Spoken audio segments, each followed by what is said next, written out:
Hi, welcome to part 3. Let's take a look at number 6 here. It says water is running out of a conical tank at a constant rate of 2 cubic feet per minute. Now we know earlier that this 2 cubic feet per minute, that's our change in volume. The radius at the top of the tank is 5 feet and the height is 10 feet. Now be careful, this is not for the water, that's the tank itself. The question's asking, how fast is the water level sinking? So that's still looking for this idea of dH dt. The height is sinking when the water is 4 feet deep. Now we got to talk about this one. We normally want to jump the gun and say, oh look, H is going to be 4 here. But we have to talk about the word sinking in just a moment. But before we begin anything with cones and conicals, I am going to draw them out. We know that the radius is 5 feet and the height is 10 feet. And just like before, if I list out everything that they gave me, we know that the change in volume is going to be negative 2 cubic feet per minute. Wait a minute, why negative? Water is running out. We're losing water.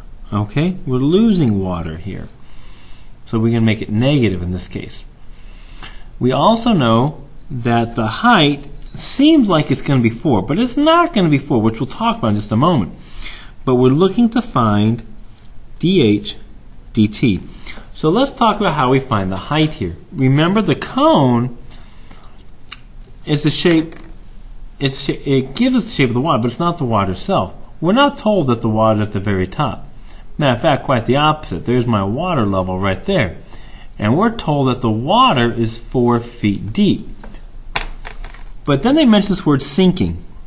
Sinking is a special word. Only if you see the word sinking do you have to do this.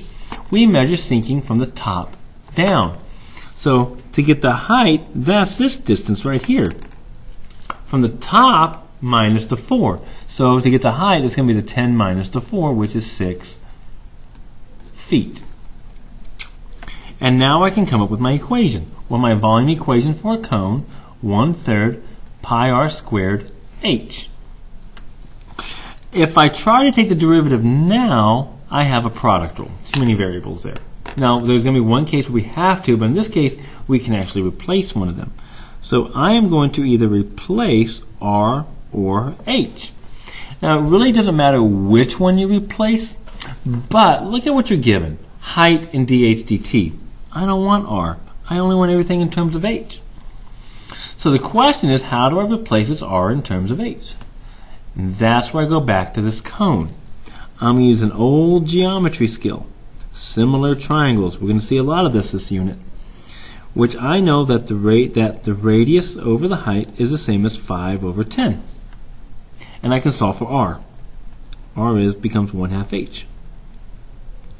And I can just plug it in. Volume equals 1/3 pi 1/2 h squared h. And if I simplify that, squaring it, I get 1/4 times the 1/3, so I get 1/12 pi.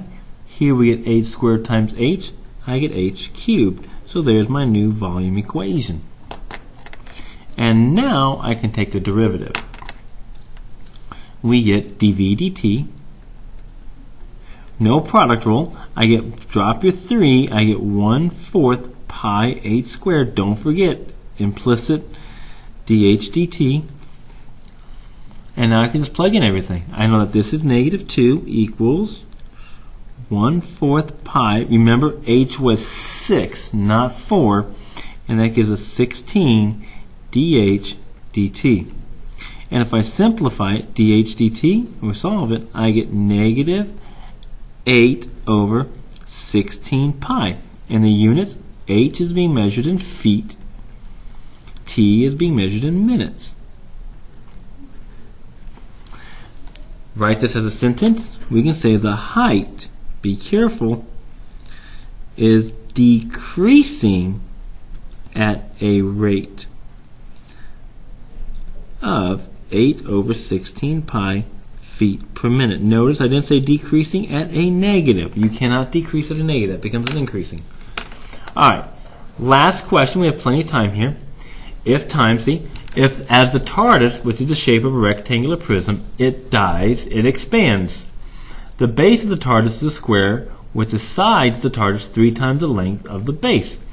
If the edges are expanding at a rate of 0.5 feet per second, how fast is the volume of the TARDIS changing when the edges are 10 feet? So if I draw the TARDIS here, I draw a rectangular prism. Not a rectangular prison, that's a school. Ha ha ha. Okay, there it is. Not perfect. There we go. We're told that the base is a square. So I'm going to call this x, x, but we're told that the sides are 3 times the length. So this is 3x. So, and what do they tell us? The edges are expanding at a rate of 0.5 feet per second. So they tell me dx dt is 1/2 foot per second. How fast is the volume of the TARDIS when the edges are 10 feet? So we know that the edges are 10 feet, and we're looking for the change in volume of the TARDIS, dv dt. So I come up with an equation, volume of the TARDIS, x times 3x. X times 3x, or 3x squared. There's my volume formula. Taking the derivative, dv dt, I get 6x dx dt. I can just plug it in.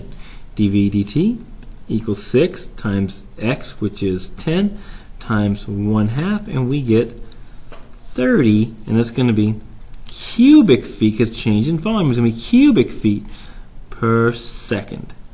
And of course you would write that as a sentence right there. Very easy to do. Okay? Alright, hope you guys had fun. I did. We'll see you more tomorrow. Bye-bye.